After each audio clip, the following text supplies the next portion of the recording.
네, 이종우의 특별한 시선입니다. 매주 월요일 이종우 주식평론가와 함께 시장의 맥들, 이슈들을 좀 짚어보고 있습니다. 오늘은 말씀드린 것처럼 지난주에 꽤 깊게 나왔던 외국인들의 그 매매, 수급 얘기를 좀 예고를 드렸는데요. 그 부분을 조금 중심적으로 여쭤보도록 하겠습니다. 이종우 평론가님 와 계십니다. 어서 오십시오. 예, 안녕하세요. 그러게요. 지난주 이제 지수를 크게 눌렀던 표면적인 원인은 미국의 금리 속도가 실제 금리 상승 속도가 꽤 가파르다. 예. 또 파월 의장의 발언도 있었고 그 영향으로 외국인들이 주식 팔고 수급이 상당히 꼬였는데요. 예, 어떻게 그 영향은 어떻게 보세요? 예, 그 주가가 닷새 만에 거의 100포인트 정도 빠졌지 네. 않습니까? 그러니까 굉장히 빠른 속도로서 내려왔다라고 볼 수가 있는데요. 이렇게 내려온 그 이유를 보게 되면 우선 말씀하셨던 것처럼 미국이 금리 인상을 했기 때문에 그렇습니다.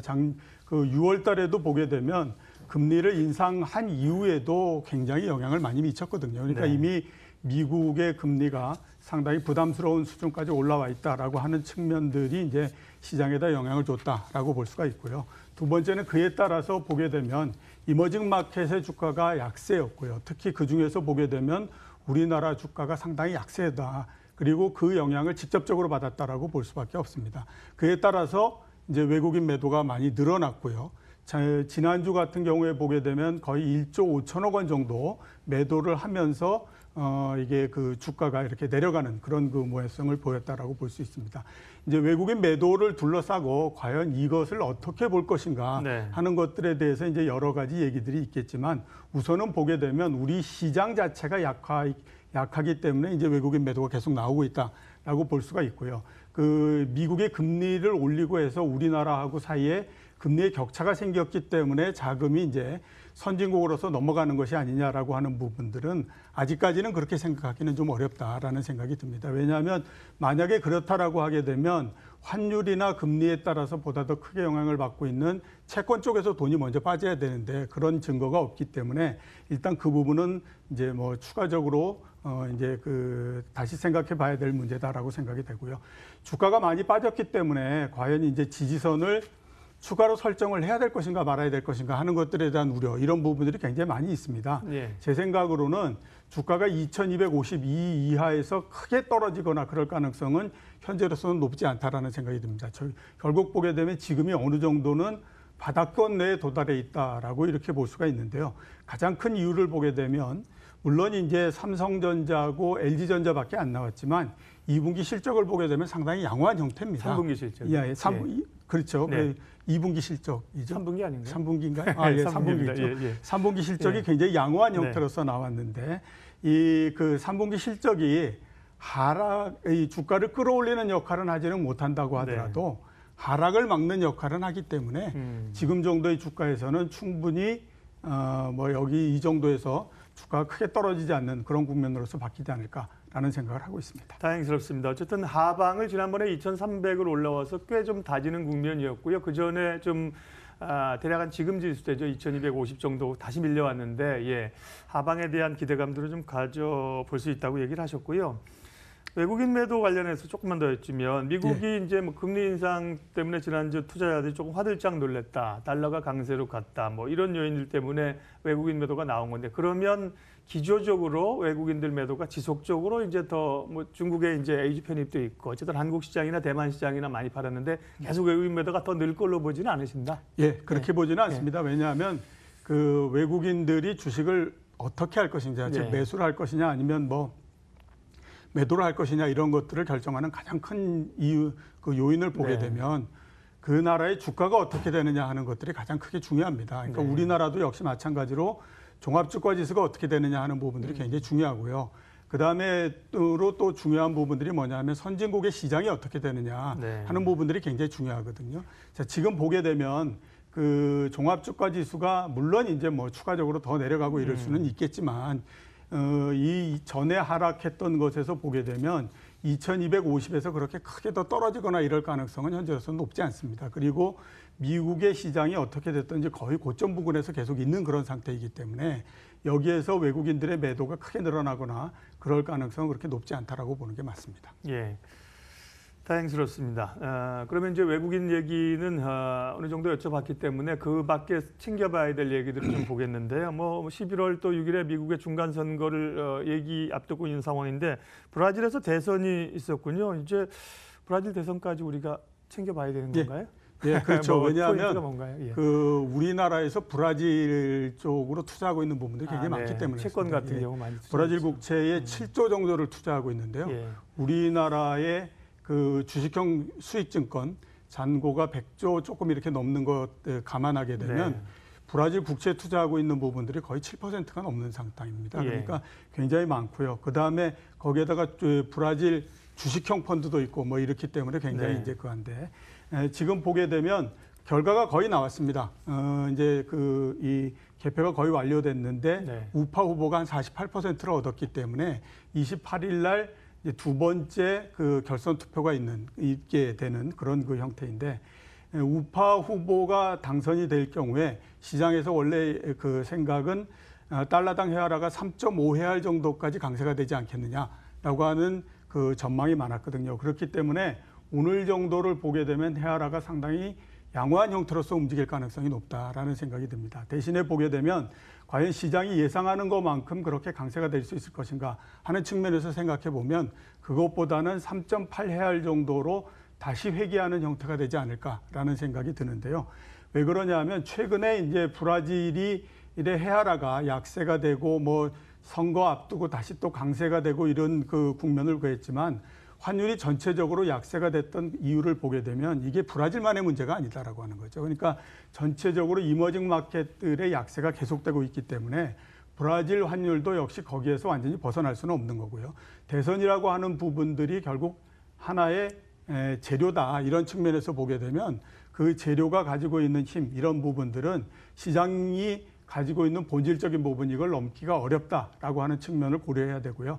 그런 면에서 보게 되면 일시적으로 강세가 됐다가 예. 다시 3.8헤알까지 올라가는 그런 국면이 나오지 않을까라는 생각이 듭니다. 저도 이 부분 뉴스에 별로 이제 깊이 안 봐서요. 한 번만 좀 더 말씀하신 브라질 대선 이벤트 정리하게 되면 어쨌든 우파 후보가 유력하다. 예, 1차 투표에서. 그럼 이제 우파가 되면 좌파 경향이 되는 것보다는 상대적으로 경제가 안정갈 수 있고 헤아라도 조금 강세로 갈 수 있지만 결국은 되밀릴 것이고 헤아라 약세, 이머징 시장의 통화 약세는 지속형이다. 이렇게 정리하면 되는 겁니다. 예, 그렇죠.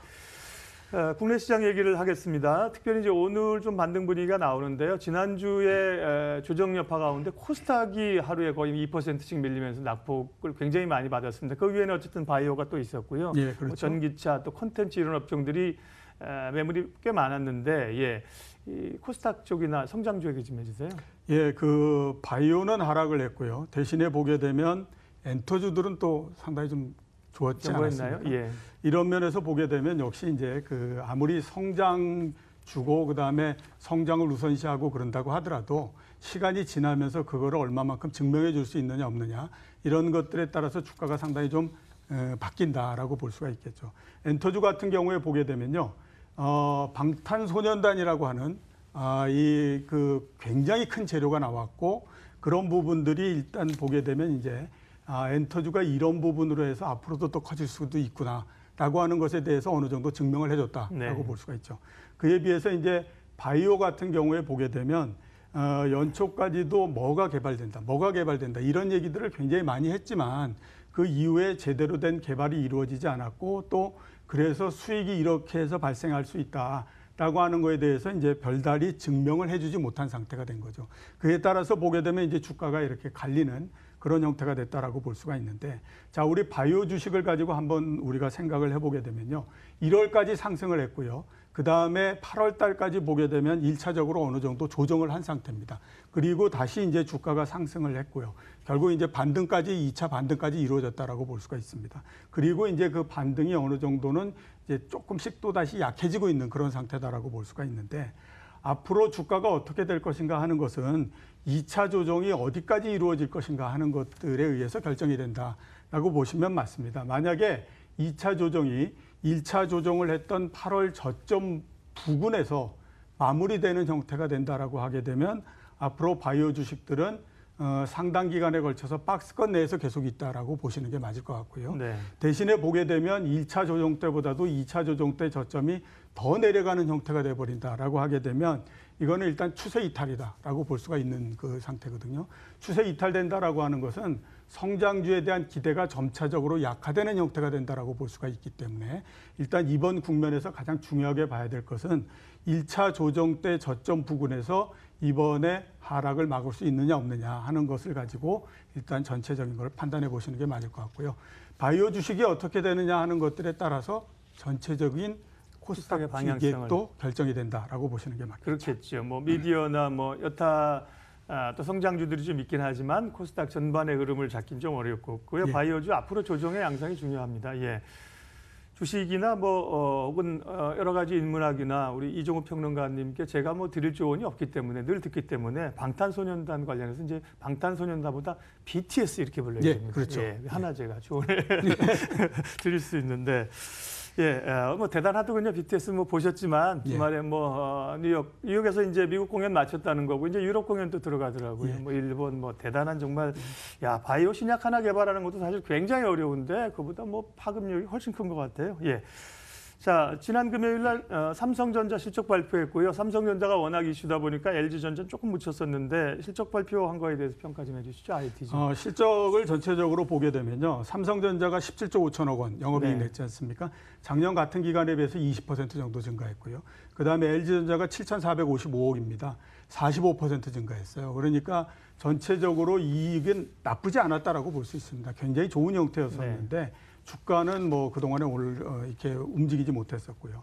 앞으로를 보게 되면 이익이 줄어들 가능성도 있습니다. 지금 뭐 삼성전자 그 부분에 가장 뭐 엮여 있는 형태이니까 이익이 줄어들 가능성은 있는데요.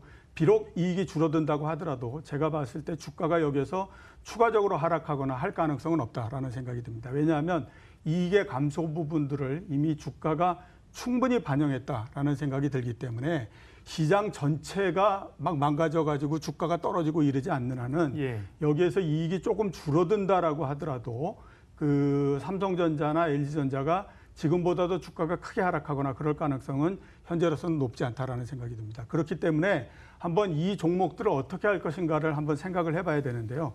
지금은 물론 이제 이익이 얼만큼 되느냐 하는 부분들도 중요하지만 가격이 전체적으로 종목을 선택하는 데 있어서 굉장히 중요한 부분들이거든요. 그렇죠. 예. 그런 면에서 보게 되면 주가가 이미 30% 이상 하락을 해버린 LG전자 같은 경우에는 지금 주가 정도에서는 주식을 사는데도 별다른 무리가 없다라는 생각이 듭니다. 비록 네.